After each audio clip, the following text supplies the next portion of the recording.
Bien, tenemos hoy día la presentación de Agustín Macaya. El trabajo que hizo él es sobre Low Power Wide Area Networks, LoRa y Sigfox.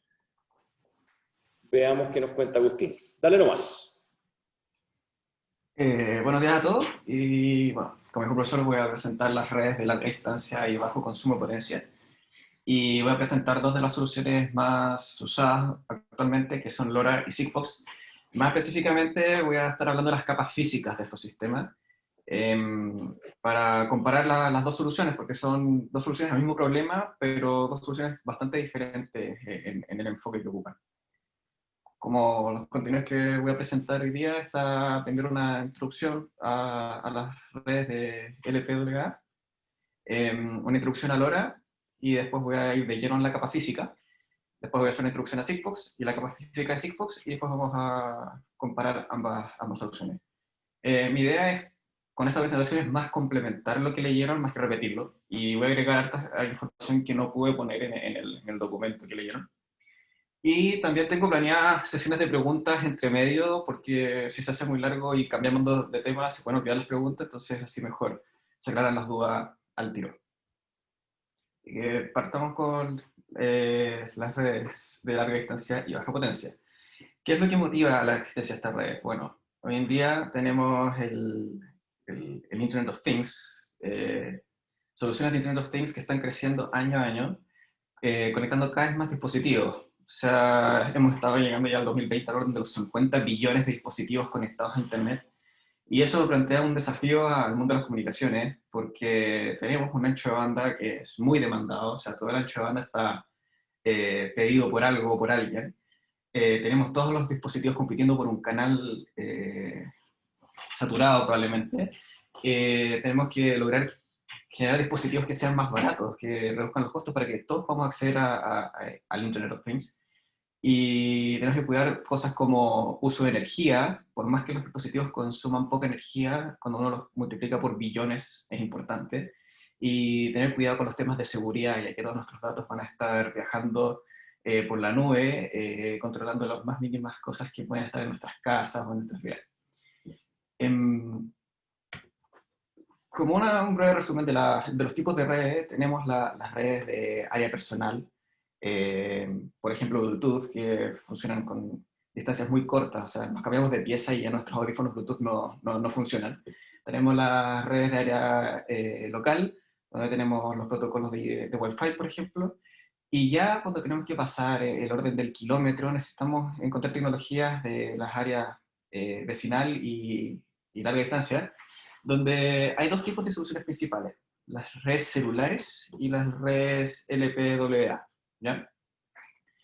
Si vemos, las redes celulares tienen bastantes ventajas, o sea, uno puede transmitir una cantidad muy alta de datos, la conectividad es fácil, las redes, o sea, las antenas celulares están distribuidas por el mundo ya bastante, por todas partes, y son fáciles de usar, uno conecta una tarjeta SIM, contrata con un proveedor y tiene listo el sistema de comunicaciones.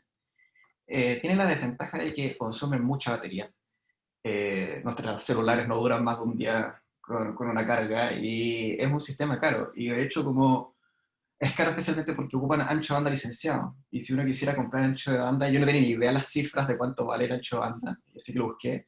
Y por ejemplo, en Nueva York, si uno quisiera poner una estación de televisión, podría llegar a pagar hasta $900 millones por ese ancho de banda.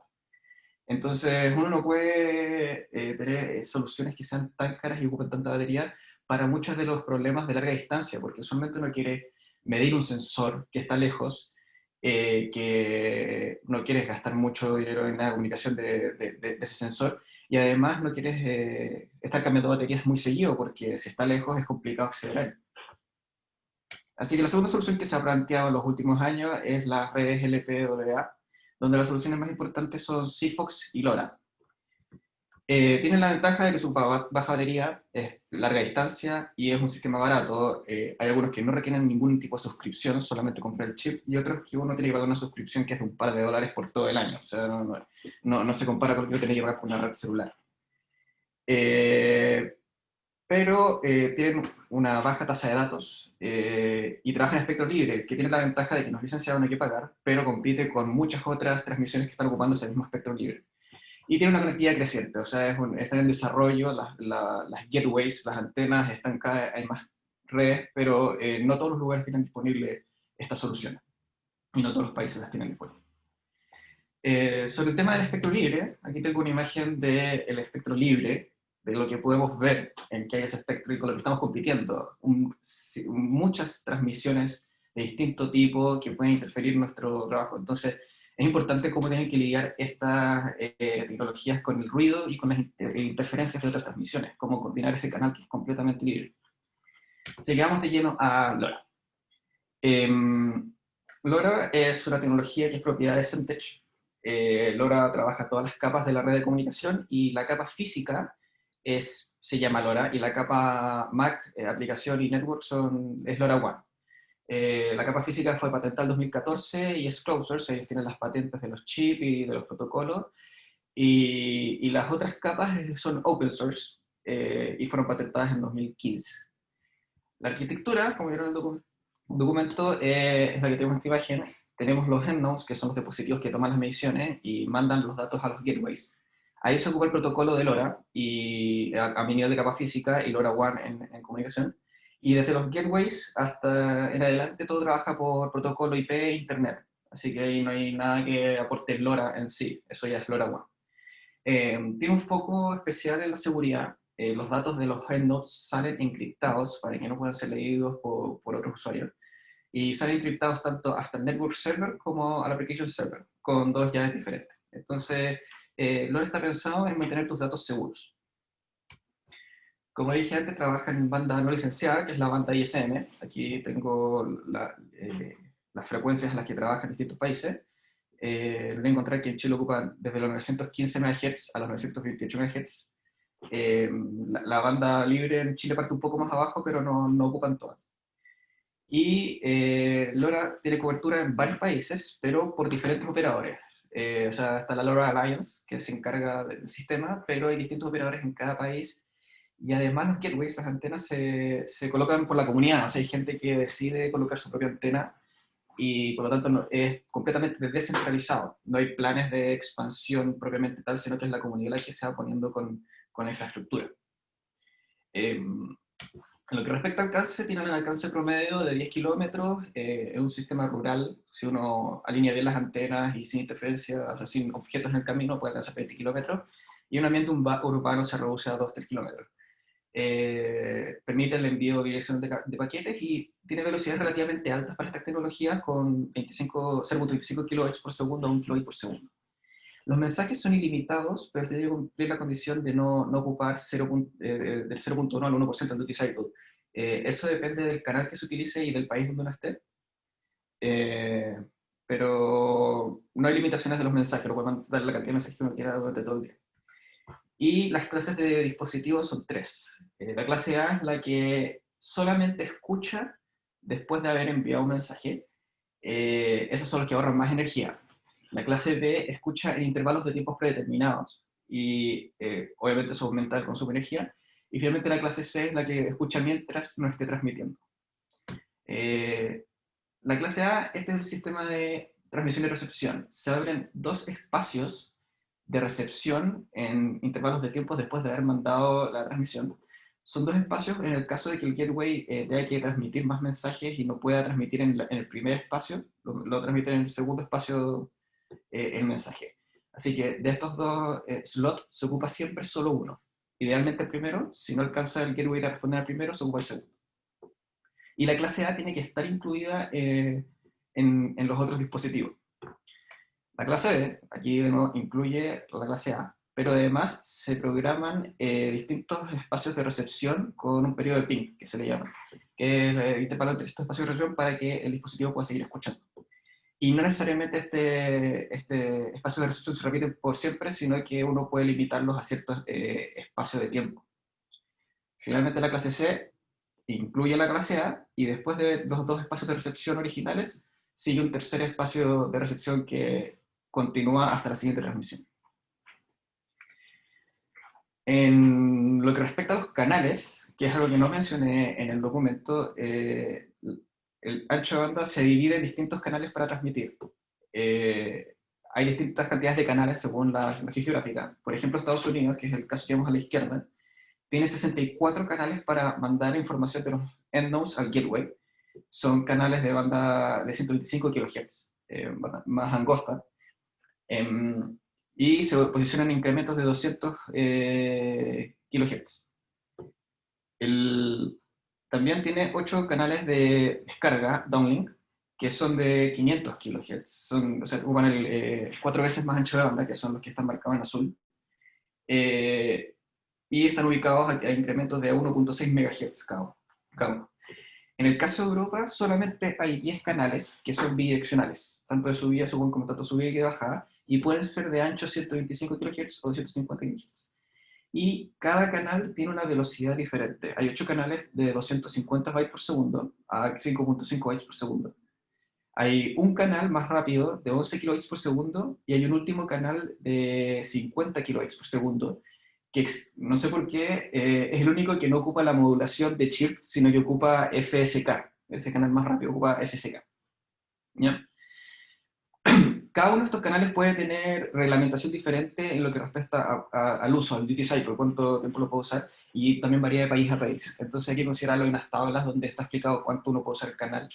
Y también lo que ocupa LoRa es que cada mensaje se puede enviar en un canal diferente. No es que el dispositivo ocupe un solo canal para enviar toda la transmisión, sino que va saltando de frecuencia, y con eso logra también una dispersión en frecuencia y evitar la colisión entre distintos dispositivos, porque puedo aprovechar más canales y las probabilidades de que los mensajes choquen baja cuando los voy intercalando. Hasta ahora, ¿hay alguna pregunta de todo lo que he dicho?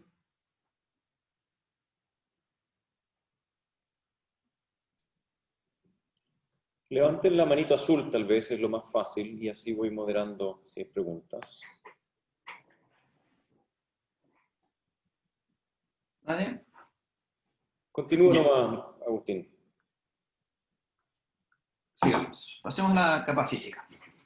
La capa física ocupa la Chip Spread Spectrum Modulation. Es una modulación de espectro disperso y es una solución que está orientada a manejar la interferencia de otras transmisiones, más que manejar el ruido.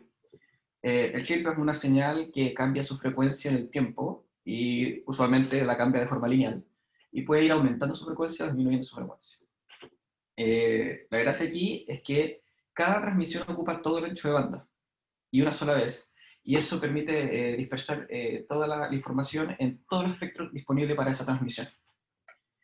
Allí podemos ver una señal no modulada, que son puros uptubes, y que aumentan linealmente, y cuando llega al final del ancho de banda se reinicia y parte desde el otro lado.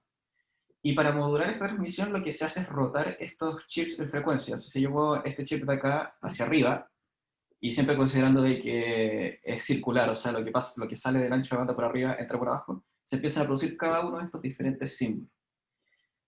Cada símbolo puede transmitir distintas cantidades de bits. Por ejemplo, este tiene un factor de dispersión, que lo voy a explicar más adelante, de 7 bits, o sea, cada símbolo tiene 7 bits incluidos, y por lo tanto hay 128 posibles símbolos, y eso se miden viendo cuánto rotee el símbolo en frecuencia. Entonces uno lo puede ver, como les dije en el documento, la altura. Mientras mayor la altura es mayor el número del símbolo. Símbolo 64, que parte en la mitad; símbolo 32, que parte en un cuarto; símbolo 95, que parte acá arriba. La otra forma de verlo es ver el punto donde el chip se da la vuelta. A medida que el símbolo disminuye el número, la división ocurre después. Y un símbolo LoRa real, esta es una transmisión real, se ve finalmente así, donde primero hay una secuencia de preámbulo que son 12 up chips, seguido de 2 down chips, 2.25 down chips. Se utiliza para saber de que se está enviando o recibiendo un mensaje y para sincronizar el dispositivo receptor. Y después podemos ver cada uno de los símbolos. El primer símbolo parte aquí, el segundo parte ahí, tercero parte aquí, cuarto, quinto.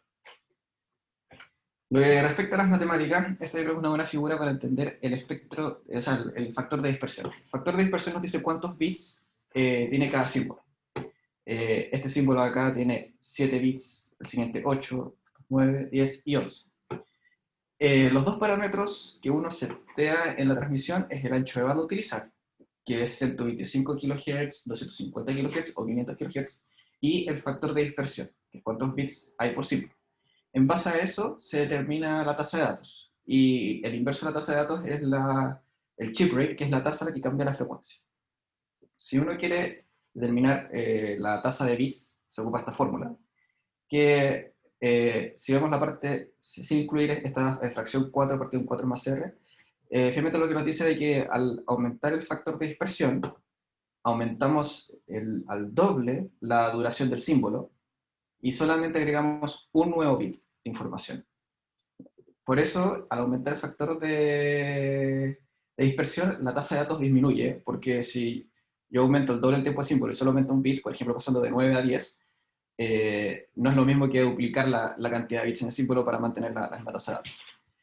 ¿Por qué esto mejora? O sea, al aumentar el factor de dispersión, aumenta la resistencia a la interferencia. Y la razón de eso es que no solamente estoy dispersando la información en frecuencia, sino que la estoy dispersando en tiempo. Entonces, si yo miro, por ejemplo, factor de dispersión 9, y tengo una interferencia, me va a afectar una proporción mayor del símbolo que si yo tengo un factor de dispersión 10. Por lo tanto, esa proporción de interferencia se ve reflejada después cuando yo reconcentro energía para determinar qué símbolo es. Por último, la fracción que se ve acá es porque hay una codificación Hamming, donde siempre se mandan 4 bits de información por cada CR bits de redundancia. Solamente también son 4 bits de redundancia. Entonces es para compensar la tasa de datos real, cuando los datos realmente tienen de información. ¿Cómo demodularlo? Aquí esto es completamente especulativo porque como es la capa física es closed source, nadie sabe cómo efectivamente el chip hace la demodulación. Pero una propiedad que se podría utilizar para reconcentrar la energía completa del símbolo es que si, esta propiedad matemática que me va acá arriba, que si uno multiplica dos señales que tienen una misma frecuencia base, pero tienen una desviación de frecuencia opuesta, lo que obtenemos es tanto la señal de la frecuencia base más la desviación. Eso significa que si multiplico una serie de down chips con una serie de up chips, tengo una frecuencia de C. Digo DC porque en pasabanda sería DC, en banda base sería 0, frecuencia 0. Y ojo de que este símbolo es de convolución, porque la multiplicación ocurre en tiempo, entonces en frecuencia es una convolución, lo que significa de que se produzca esta frecuencia C no es porque solamente es el único punto donde coinciden las dos señales, sino que realmente las dos señales se convolucionan y toda la energía símbolo es concentrada en esta línea. Y eso es lo importante para aprovechar el espectro disperso, para concentrar la energía para obtener la ganancia de procesamiento. ¿Cómo se ve esto en una señal real? Así. Toda la energía símbolo que era diagonal se reconcentra en el centro y queda justo en la posición del símbolo correspondiente. Entonces uno después puede estimar cada una de estas posiciones para estimar el símbolo terminado. La figura de la izquierda es cuando uno multiplica por down chips y la de la derecha es por up chips. Aquí aparecen los dos símbolos que están en la dirección diferente que se envían antes del mensaje propiamente tal. Estas dos imágenes se hicieron con radio definida por software y la radio definida por software tiene una alta cantidad de procesamiento, por eso esta imagen tiene una muy buena resolución. Pero un chip no puede tener una radio definida por software que sea eficiente. Entonces lo que probablemente se hace es que se implementa transformada de Fourier dentro del chip. Y para eso conviene que los tamaños de los bins de la transformada de Fourier coincidan con el tamaño del símbolo. Y si uno lo sincroniza bien, puede tener esta misma figura teniendo una menor resolución. Es importante el tema de hacer la resolución bien. Esto es una transformada de Fourier con los bins del tamaño del símbolo. Pero si uno no sincroniza bien, puede pasar lo que se ve aquí, que en cada instante de tiempo puede marcarme 2 puntos de energía. Entonces yo no puedo decir cuál símbolo es. Sin embargo, si uno logra sincronizar bien con la secuencia de preámbulo, cada símbolo se puede ver dónde queda sin ningún problema en la transforma de Fourier. Entonces, esta imagen de acá es de menor resolución, pero sigo teniendo la información y de una forma mucho más eficiente lo que respecta a lo que va a haber dentro del chip. Después tenemos el tema de la codificación, que es bastante simple, pero son 4 pasos para evitar errores. Primero tenemos codificación del mensaje Hamming N4, usualmente se ocupan 4 bits de redundancia por cada 4 bits de información para poder corregir errores. Se hace interleaving, que es desordenar los bits y mandarlos en distintos mensajes, porque como usualmente los errores ocurren en bits consecutivos, para yo poder aprovechar Hamming que hice antes, conviene que si se producen errores consecutivos, en la práctica se traduzca en partes del mensaje diferentes. Después se blanquean los datos, tanto el receptor como el transmisor tienen una secuencia de bits acordada previamente, donde se hace un XOR con el mensaje para que tenga una forma pseudo-aleatoria. Y por último se hace gray indexing, que es hacer que los símbolos contiguos solamente varían por un bit. Por lo tanto, el símbolo 95 no necesariamente es el número 95, sino que es un número previamente acordado.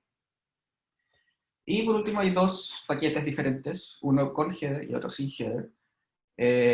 Solamente se usa el sin header y se acuerda previamente las características del mensaje para ahorrar energía en la transmisión. Y siempre es la secuencia de preámbulo, el header, el mensaje y finalmente una secuencia de chequeo cíclica. Hasta ahí, capa física LoRa. ¿Alguna duda? Yo sí hago sí. Sí, a ver, Guido levantó la manito, dale. Sí. Entonces al final un poco la idea de ocupar el chirp spread spectrum, no me acuerdo el nombre exacto, perdona. Pero la gracia de ocupar esa emulación al final es poder hacer esta dispersión en tiempo, más que en frecuencia, ¿o no? Sí, ocupa tanto frecuencia como tiempo. Y el factor de dispersión finalmente te distribuye más en tiempo. Con el costo de menos tasa de datos y mayor uso de energía, porque tu tiempo de símbolo es más largo. Pero efectivamente se distribuye tanto en tiempo como en frecuencia. Ya, gracias. Está bien. Sí, perdón. Lo que mencionaste del blanqueo de la señal con una secuencia aleatoria con XOR, ¿resulta equivalente a lo que hemos visto de espectro disperso con secuencia directa? Debería ser equivalente, pero la diferencia es que no te aumenta la tasa de datos, porque nosotros cuando lo vimos en espectro disperso, uno blanqueaba, pero cambiaba el tiempo de símbolo. O sea, el tiempo de símbolo se acortaba. Acá es el mismo tiempo de símbolo. No sé si se explica. Sí. Más preguntas. Yo tengo una pregunta. ¿Cómo identifica el receptor si el paquete que está recibiendo tiene o no tiene header? Lo que se hace es que en la parte del header tiene un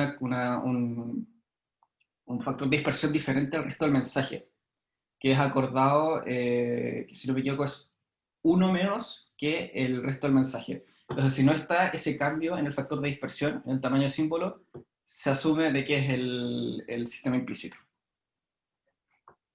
Perfecto, súper interesante. Continúa nomás, Agustín. Okay. Pasemos a Sigfox. Como introducción de Sigfox, Sigfox es operador de red, o sea, opera el sistema completo. Es un sistema completamente closed source, aunque tienen proyecciones para abrir las capas de aplicación, las capas network y Mac.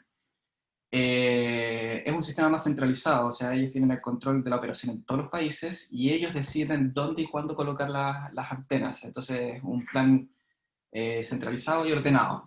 Tiene la desventaja de cómo es centralizado. Depende todo de Sigfox, y si alguien quiere poner su propia red, no podría.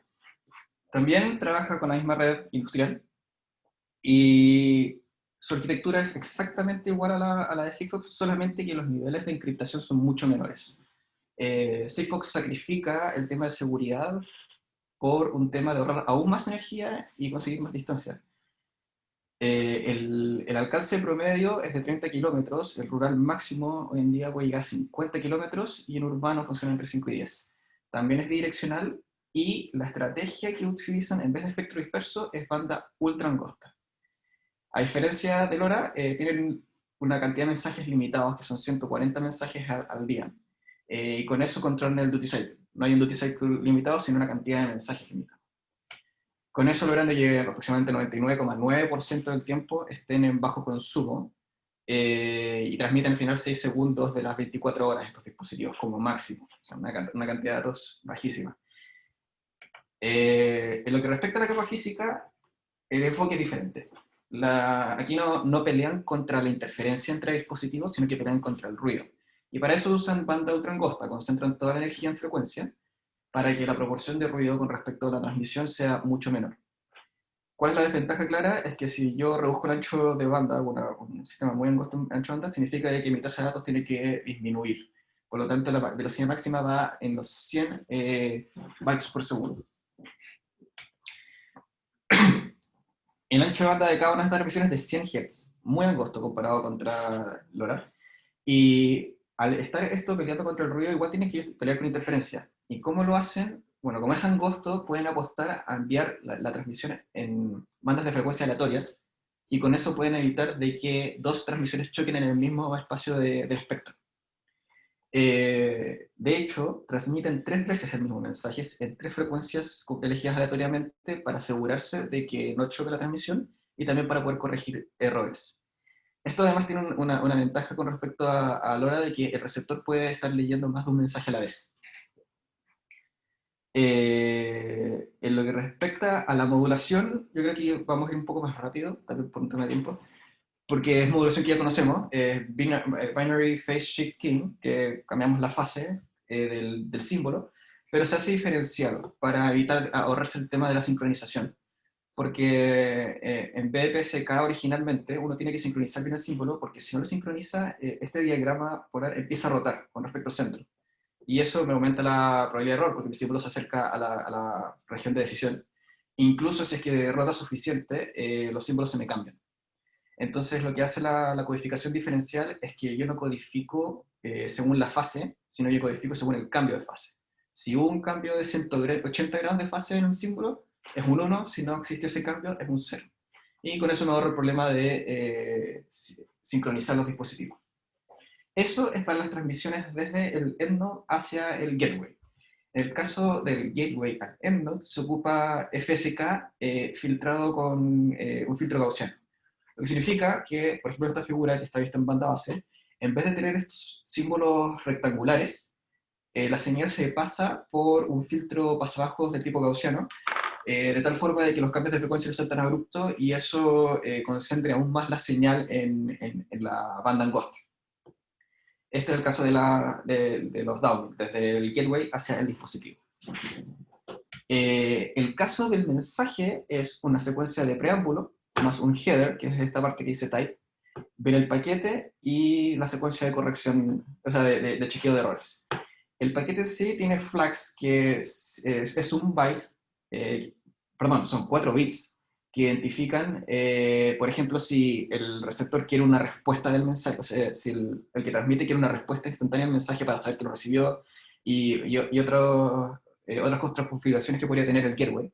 Después viene un número de secuencia, que es de 2 bytes, que indica, como se transmiten varios mensajes, uno le asocia un número a cada mensaje para que después el gateway los pueda ordenar. Una secuencia de identificación que es única para cada dispositivo, el mensaje y una cantidad de bits que se le llama MAC, que es una autenticación del mensaje. No es la capa MAC que conocemos, sino que es para autentificar el mensaje. Es importante este MAC porque todo este mensaje no está encriptado. Entonces, por ejemplo, cualquiera podría mandar un mensaje haciéndose pasar por otro dispositivo cambiando su ID. La clave MAC se hace tomando todo el mensaje anterior, encriptándolo con una clave y obteniendo los bytes de MAC. Y el receptor tiene la misma llave, entonces puede comprobar con el mensaje y con esa llave de que si la MAC coincide, el mensaje es auténtico. Ese es el único chequeo de seguridad que tiene. El problema es que el chequeo MAC tiene 2 a 5 bytes, por lo que se puede sacar a fuerza bruta. Uno podría mandar el mismo mensaje con un MAC 00000001 y probar a pura fuerza bruta el mensaje correcto. Sigfox dice que si uno hiciera eso, bloquearía el dispositivo porque detectaría muchos mensajes recibidos, pero igual es una falencia. La otra falencia es que encontré yo, es el tamaño de la secuencia para ordenar los paquetes, que es de 2 bytes, que es súper corta. Entonces el overflow es muy fácil, y como la cantidad de mensajes es muy poca en los días, el overflow puede ocurrir dentro del mes. Entonces podrían desordenarse los mensajes y alguien ocupar esa secuencia de números para hackear el sistema. Entonces hay que tener cuidado con Sigfox. En general, la regla es que tus datos no están encriptados, están públicos, solamente hay un chequeo de que tu mensaje sea auténtico. De todas formas, Sigfox dice de que se producen dispositivos que sí tienen encriptación, pero son los menos. Los que producen los chips finalmente no lo hacen, porque prefieren ahorrar energía.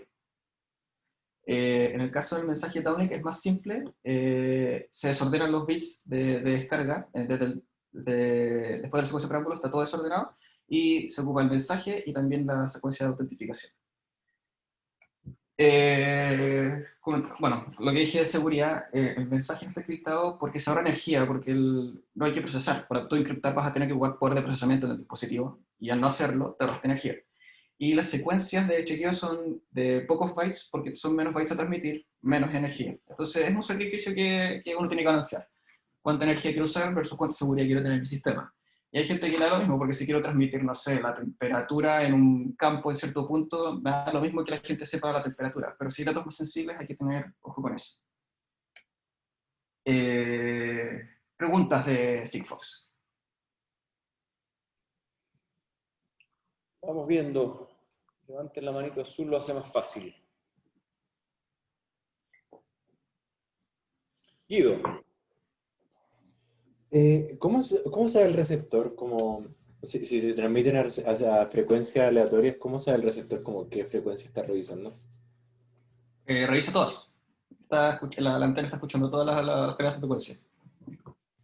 Ah, ya, súper, gracias. Sí, porque al final la antena no tiene problemas de energía. O sea, la antena está colocada en un lugar físico que probablemente no tiene acceso a electricidad y eso está. ¿Más preguntas? Javier. Que ese dato que mencionamos antes de los 50 kilómetros es al final un ideal cuando no hay obstáculos y la antena está bien puesta, ¿cierto? Hay siempre Sí, esta preocupación con la propagación, ¿cierto? sí. Dentro de los temas que hay que tener cuidado con la antena está tanto la altura de la antena, el direccionamiento de la antena, o sea, uno tiene que direccionarlas bien.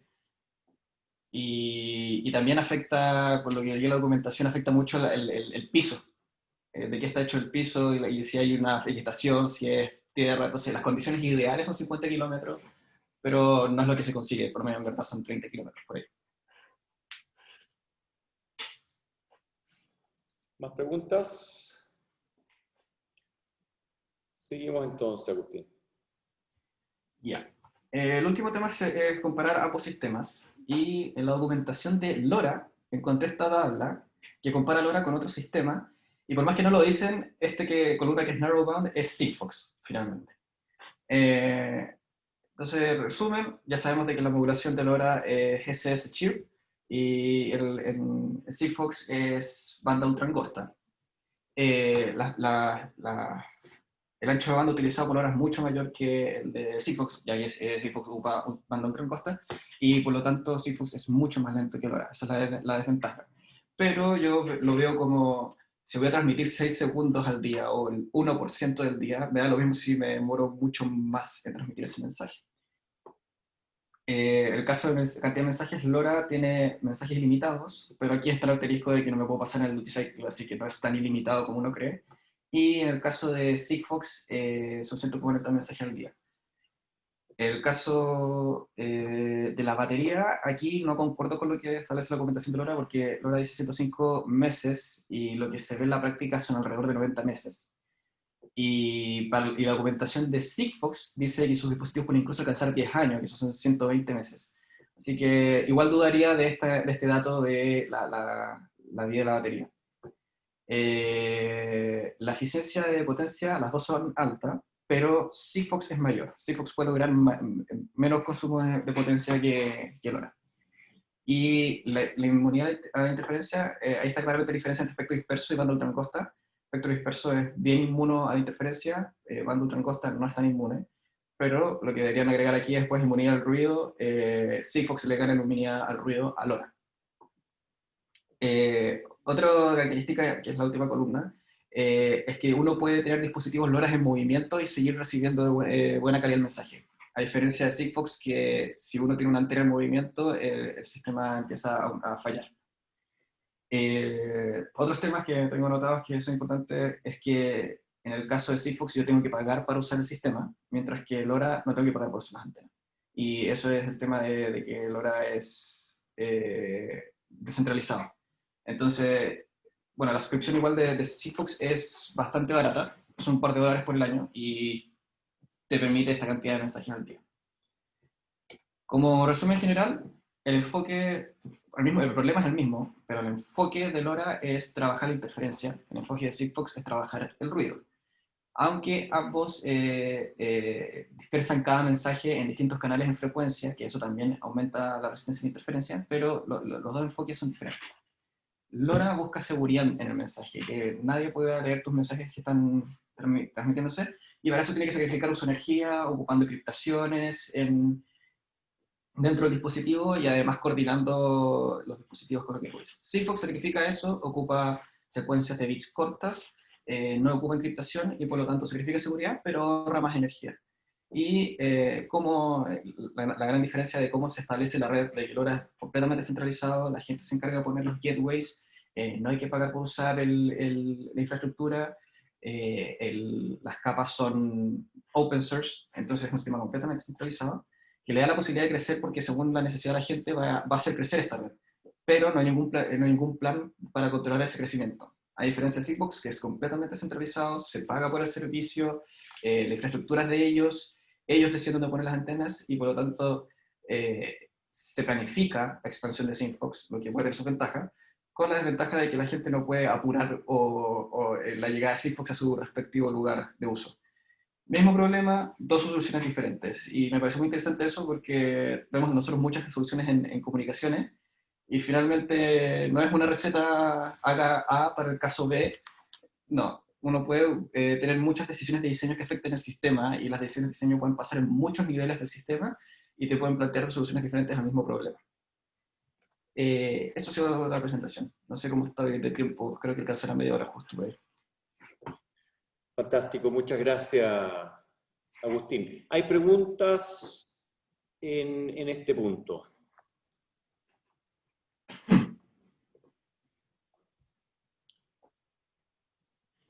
Yo tengo una pregunta, pero es por lo de la movilidad. ¿Por qué Sigfox no permite movilidad como por el efecto Doppler o algo así? Probablemente sea por el efecto Doppler, porque como utilizan bandas angosta, los cambios pueden ser sustanciales para cambiarte de canal. Justamente uno de los comentarios que quería hacer era ese punto. Recuerden que un móvil a 60 kilómetros por hora, transmitiendo en 1.8 GHz de frecuencia, esta frecuencia es la mitad, donde opera LoRa, pero a 1.8 GHz, a 60 kilómetros por hora, la dispersión Doppler es de 100 Hz.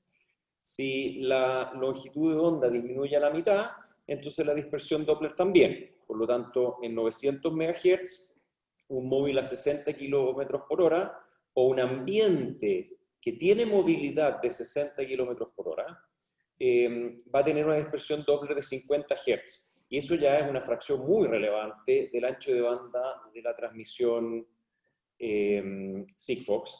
Y eso entonces justamente es lo que complica y compromete la viabilidad de Sigfox en condiciones móviles. Ahora quiero enfatizar de que esto no es solo transmitir o recibir desde un vehículo móvil. Esto perfectamente también puede ser dos transceptores, transmisor-receptor, frente a un ambiente que tiene una movilidad grande, alguna autopista, por ejemplo, una calle con mucho tráfico. Eso podría complicar también la transmisión, pese a que los dispositivos que están involucrados en la comunicación propiamente tal no se mueven, ¿sí? Así que ahí hay un elemento bien interesante que podemos ver en relación a la teoría de propagación inalámbrica. ¿Hay más preguntas?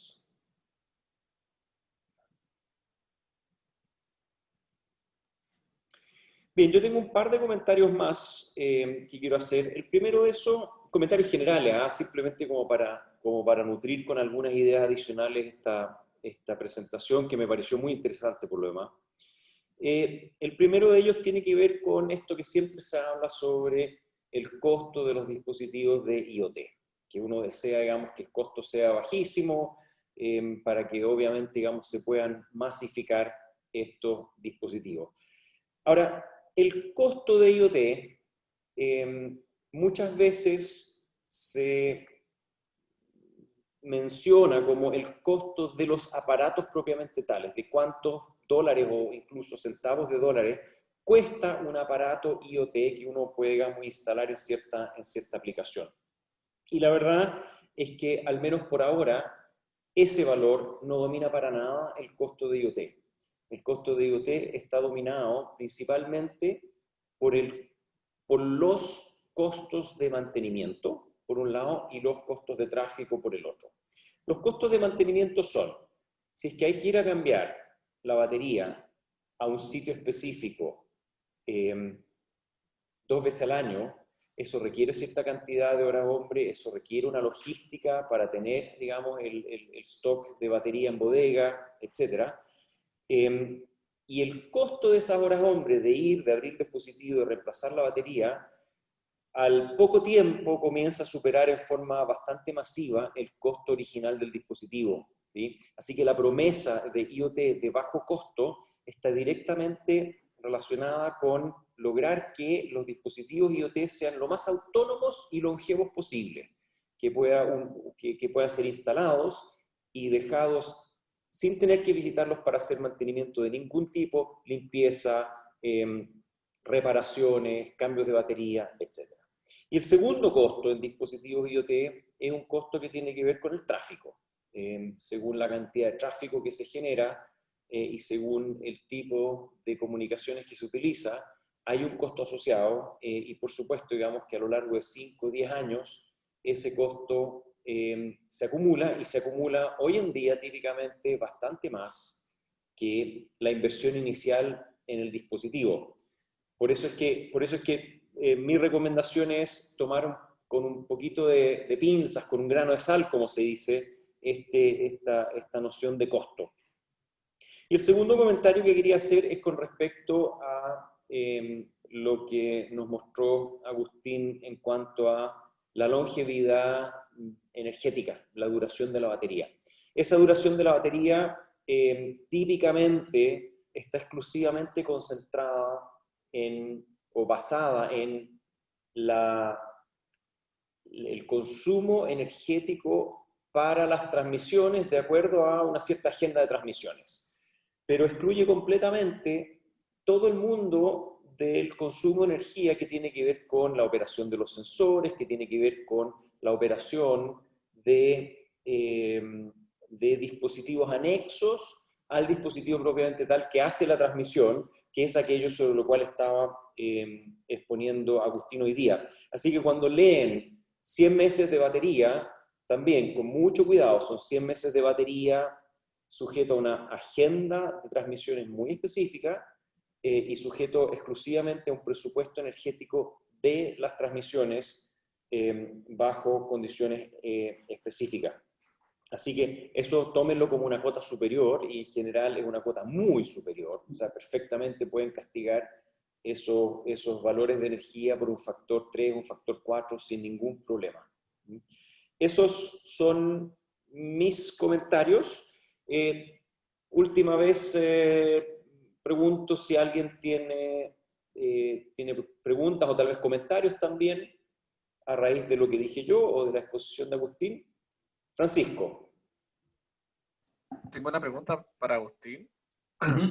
En términos de eficiencia espectral, Sigfox es mucho mejor que LoRa, ¿cierto? ¿Te refieres a usar menos ancho banda disponible? Claro, donde usa Narrowband, optimiza mucho mejor la eficiencia espectral. Podría ser que sí, pero depende de la cantidad de dispositivos, según yo. Al final, bueno, tal vez, probablemente sí. O sea, permite más número de canales, mayor número de dispositivos transmitiendo el mismo canal. Pero va a complicarlo en el sentido de que es más complicado el tema de la interferencia, porque no está enfocado a recibir tanto la interferencia. No sé si es tan fácil de comparar eficiencia espectral. Hay que primero definir qué es lo que entendemos como eficiencia espectral. Si la entendemos como cantidad de bits por segundo por hertz de ancho de banda, la comparación no es obvia. Probablemente deben haber trabajos que lo comparan, pero yo sería cuidadoso en hacer esas comparaciones. Probablemente son similares, probablemente, pero es una conjetura. ¿Más preguntas? Bien, estupendo. Démosle las gracias con un aplauso virtual a Agustín por su presentación.